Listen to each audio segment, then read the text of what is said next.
Welcome to the 12 Days of Podmas with Ginni Media. Listen in each day for festive, pod-popping, podcasting fun. Hello, and welcome to day 5. Hold on. What's going on with my voice? Can we fix this, please? Hello and welcome to my voice. It's even worse. Hello? That's much better. As I was saying, welcome to day 5 of the 12 Days of Podmas.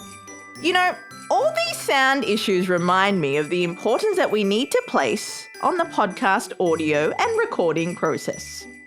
In fact, I think we should take this time to lend some helpful tips and tricks about audio and podcast recording. So, let's get into it. Here are my 5 golden tips. Tip number 1, your room. Make sure that you're in a quiet space. Surfaces like walls and windows reflect sound, so sit somewhere away from them. Listen for any random noises, as these will most likely be picked up on the recording. And make sure you have complete silences before starting to record.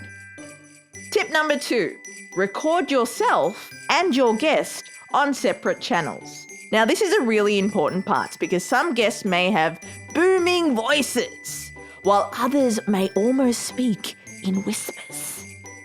If you record everyone on separate channels, you can individually tweak audio and regulate voices that are too loud or too soft. Tip number 3, focus on the actual content of what you're saying. Now, this means that once you hit that recording button, put on your blinders and zone in. Make sure that you're in control of the narrative and avoid going on tangents. Keep yourself and any guests on track. And if you feel like you're getting off topic, gently steer the conversation back in a way that feels natural. Tip number 4, less is more. Do what you can to correct audio that needs to be corrected, but refrain from doing the most.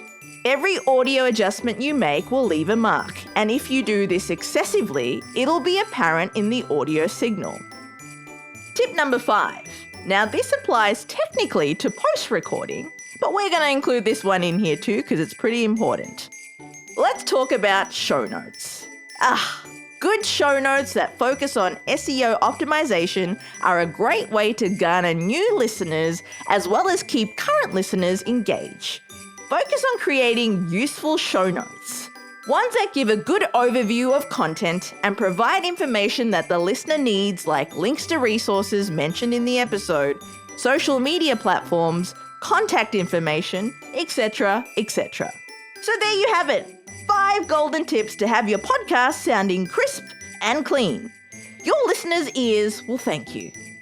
And before I go, let me leave you with a very important bonus tip. Have fun. Get creative with your podcast and experiment with ways of recording until you find what works best for you. Just make sure you're enjoying yourself along the way. Need more holiday cheer in your podcasting? Tune in to all 12 days as we get ready for Christmas.